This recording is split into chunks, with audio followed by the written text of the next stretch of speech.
tidak mengalami kematian secara fisik, tetapi mereka mengalami makna yang terdalam dari kematian, yaitu mereka terpisah dari Allah. Mereka mengalami yang dikatakan adalah kematian rohani. Jadi dosa itu adalah melanggar perintah Allah. Dosa itu adalah saat manusia melakukan hal yang berlawanan dengan Allah. Dosa itu terjadi saat manusia memilih untuk berjalan tidak searah dengan Allah, tetapi berlawanan dengan Allah. Oleh karena itu pertobatan artinya adalah berbalik 180 derajat kembali kepada Allah, sumber segala sesuatu yang baik. Untuk berfungsi, sebuah alat elektronik harus nancap ke electrical source, ke sumber listrik. Demikian juga dengan manusia. Sesudah kita mengalami kematian rohani, untuk kita berfungsi, kita harus menancap ke suatu source. Kalau boleh diibaratkan, sesuai dengan ilustrasi Yohanes, itu kita sebagai ranting pohon anggur. Kita harus menancap ke suatu pokok anggur. Kalau kita tidak menancap ke that source of power, sumber dari sesuatu itu, kita tidak akan berfungsi. Tuhan Yesus berkata di Yohanes 15 ayat 4, "Tinggallah di dalam aku dan aku di dalam kamu, sama seperti ranting tidak dapat berbuah dari dirinya sendiri. Kalau ia tidak tinggal pada pohon anggur, demikian juga kamu tidak berbuah, jikalau kamu tidak tinggal di dalam aku. Akulah pokok anggur dan kamulah ranting-rantingnya.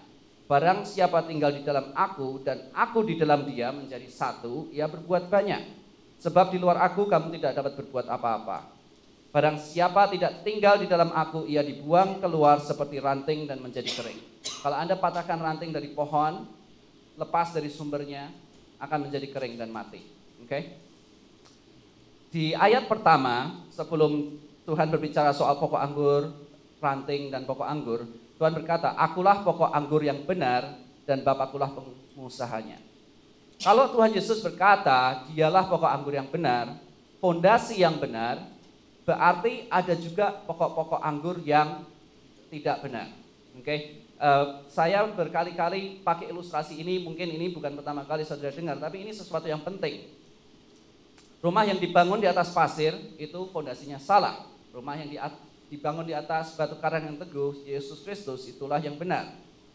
Oke? Saudara mungkin bisa berbuah sekarang. Oke? Pertanyaannya, apa motivasi Anda? Dulu sebelum saya benar-benar jemaat Kristus, saya pernah jadi worship leader, saya pernah bawain firman Tuhan. Tapi motivasi saya nggak benar.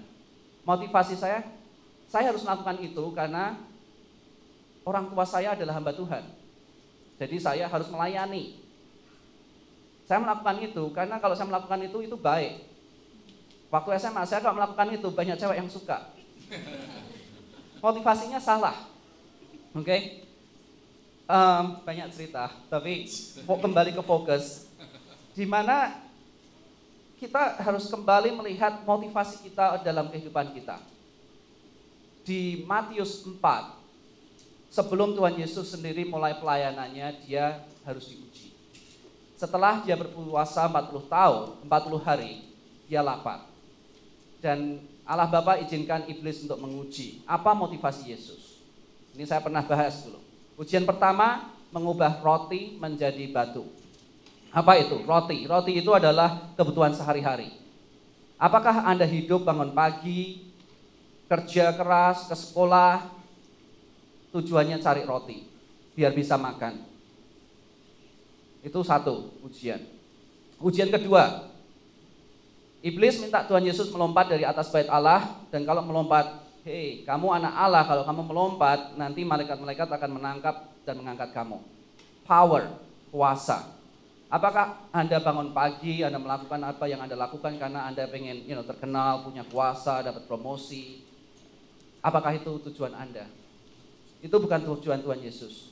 Ujian ketiga, iblis menunjukkan Tuhan Yesus, lihat, pandang, ada kerajaan-kerajaan di dunia. Kalau kamu nyembah saya, semua kerajaan di dunia, semua harta benda di dunia ini jadi milikmu? Uang. Apakah tujuan hidup Anda cari uang? Itu 3 hal itu aja cenderung menjadi pokok anggur yang salah dalam kehidupan kita. Motivasi yang salah. Setelah melewati ketiga ujian ini, Tuhan Yesus berkata, "Enyalah iblis, sebab ada tertulis, engkau harus menyembah Tuhan Allahmu dan hanya kepada Dia sajalah engkau berbakti." Kalau tadi kita nyanyi lagu I live for you Lord, I serve you as my master, as a living sacrifice, is that true? Apakah itu benar? Atau kita nyanyi gitu, tetapi sebenarnya kita bangun pagi, kita pergi ke pharmacy school, atau kita jadi dentist, atau kita jadi computer programmer, atau kita mau jadi nurse, tujuannya cari duit. Saya kerja di healthcare industry, banyak nurse zaman sekarang, kita ngobrol, perawat-perawat zaman sekarang ini tuh mereka nggak punya hati, punya buat passion. Mereka jadi perawat cuman biar dapat duit, gitu. Itu hanya sekedar profesi saja, gitu. Padahal firman Tuhan berkata, everything that we do, segala sesuatu yang kita lakukan untuk Tuhan. Matius 6 ayat 24 berkata, tidak seorang pun dapat mengabdi kepada dua tuan. Karena jika demikian, ia akan membenci yang seorang dan mengasihi yang lain, atau ia akan setia kepada yang seorang dan tidak mengindahkan yang lain. Kamu tidak dapat mengabdi kepada Allah dan kepada mamon atau uang. Itulah sebabnya mengapa keselamatan melalui Yesus Kristus adalah dasar yang penting. Yesus Kristus di Yohanes dikatakan adalah satu-satunya jalan untuk kembali menjadi satu dengan Allah. Dia adalah satu-satunya jalan kebenaran dan hidup. Dia telah datang supaya kita memiliki hidup dan memilikinya dengan kelimpahan. Saya yakin kita mau hidup, saya yakin kita mau hidup melimpah. Sekarang pertanyaannya, bagaimana cara kita untuk melekat pada pokok anggur yang benar? Seandainya Anda sekarang connected atau melekat pada pokok anggur yang salah, sebelum Anda bisa melekat pokok anggur yang benar, apa yang harus terjadi? Anda harus dipatahkan dari pokok anggur yang salah, dan itu sakit. Dan sesudah dipatahkan, Anda akan dicangkokkan pokok anggur yang benar. Oleh karena itu, saya yakin setiap orang Kristen akan mengalami masa di mana Anda akan di strip down, Anda akan dipatahkan dari motivasi yang salah. Kalau Anda belum mengalami itu, Anda akan mengalami itu. Dan nanti Anda akan datang ke suatu titik di mana Anda tahu kalau Allah itu pokok anggur yang benar, dan Anda akan kembali connected dengan Dia. Oke? Dan bagaimana caranya untuk menjadi itu nggak gampang. Kristus telah mati untuk menebus dosa kita, oke? Dan untuk bisa menerima keselamatan, kita tidak hanya mengakui Tuhan Yesus sebagai juru selamat, tapi juga mengakui Dia sebagai master, sebagai Tuhan dalam kehidupan kita. It's no longer us, bukan kita lagi yang in charge, bukan pokok anggur lagi yang salah. Karena itu waktu minggu lalu, waktu saudari Fenty dibaptiskan, baptisan itu apa? Mati dari kehidupan yang lama. Mati itu nggak gampang, itu dipatahkan dari kehidupan lama, terus bangkit kembali dalam kehidupan yang baru bersama Kristus. Nanti saya mau challenge saudara yang merasa kalau saudara belum pernah mati dan dibangkitkan kembali bersama Kristus, berarti Anda belum benar-benar pernah dipatahkan dan menjadi kering dan mati dari motivasi-motivasi Anda yang lama dan bangkit kembali dengan pokok anggur yang benar. Bagaimana rasanya kalau kita connected ke pokok anggur yang benar? Bagaimana rasanya kalau kita menjadi satu pulih dengan Allah pencipta, sumber dari segala sesuatu yang baik? Tutup mata saudara sebentar.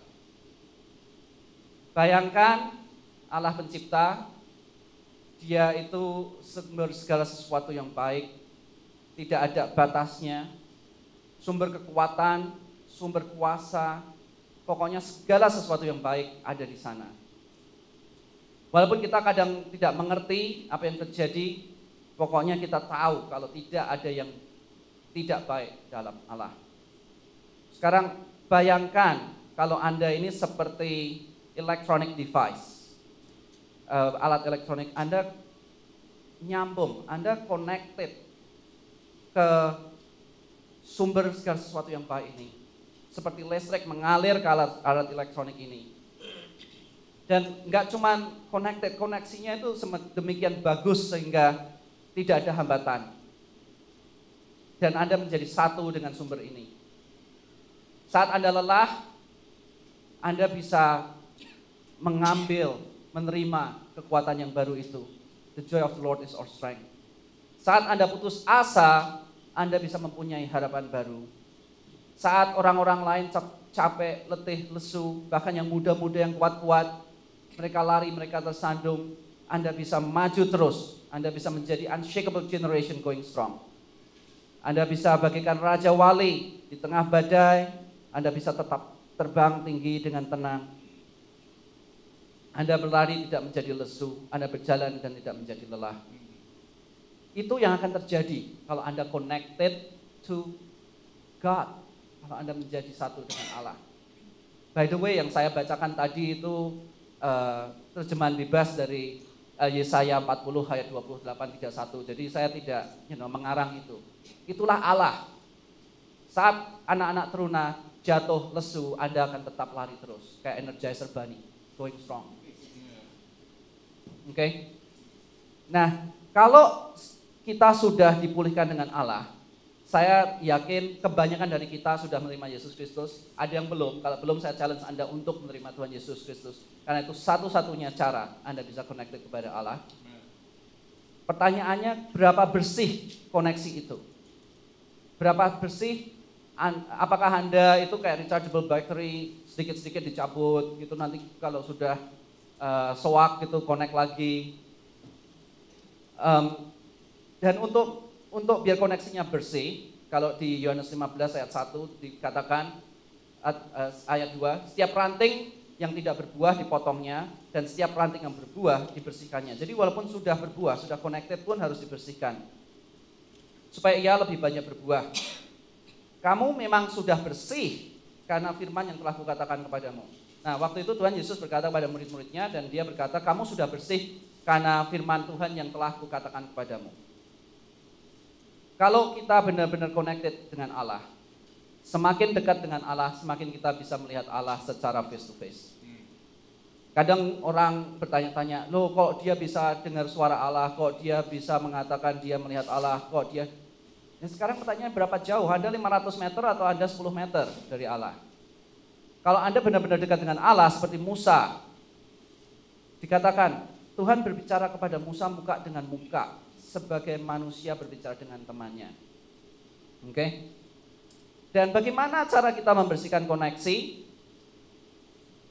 Tuhan berkata, bersih karena firman dari Tuhan Yesus.